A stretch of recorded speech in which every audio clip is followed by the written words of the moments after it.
Pardot, after the acquisition, was a completely different Sure. marketing sales process, right? Because at that time, we are now part of the mothership, the Salesforce. So we Yeah. didn't really even need to go and get new customers. We were literally selling in the base, in the Yeah. Salesforce ecosystem. So a lot of our marketing shifted to be more like, all right, how does Pardot work with Salesforce?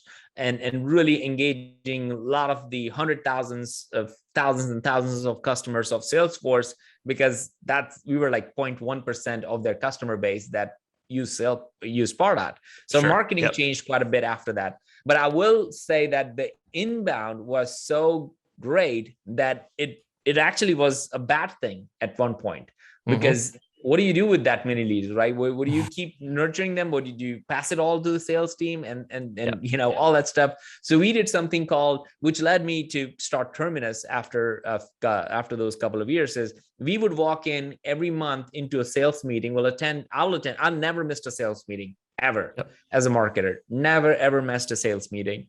So we would walk in once a month though, with my team in there, and we would walk through the journey of a customer. So we'll find a closed one customer, and we'll say, hey, this, Chris on the sales team, congratulations, you closed this big deal that we have for, customer X. But let's look at what happened with customer X. And we'll walk through that and say, well, customer X actually came 2 years ago through this event. And then that customer X downloaded these 5 different pieces of content. So kudos to the Okay. content team, because they now know that their content matters. Yep. Then there are 5 more people from that team came about, and they actually attended webinars. And in that month, when you actually turned that into an opportunity, they were like hot and heavy on this. So we had like 2 interns doing this digging at that time. There wasn't really end-to-end connection at that point. So events team, webinar team, kudos to you, and the sales team. If you invite people to a webinar that we are doing, it increases the chance of you closing the deal by 33%. So we kind of changed the way we talk to the sales team. We didn't say, hey, look at all the new content we are creating, look at all the great stuff we're doing. It didn't matter.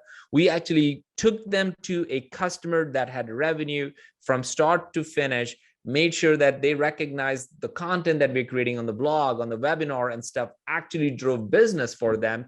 Guess what? Next time we have a webinar, we literally have to say 33%. Remember, that helps you drive business. And the sales team will like invite all of their, future customers into that. So I think that was one of the best things that we ended up doing, and the team loved it.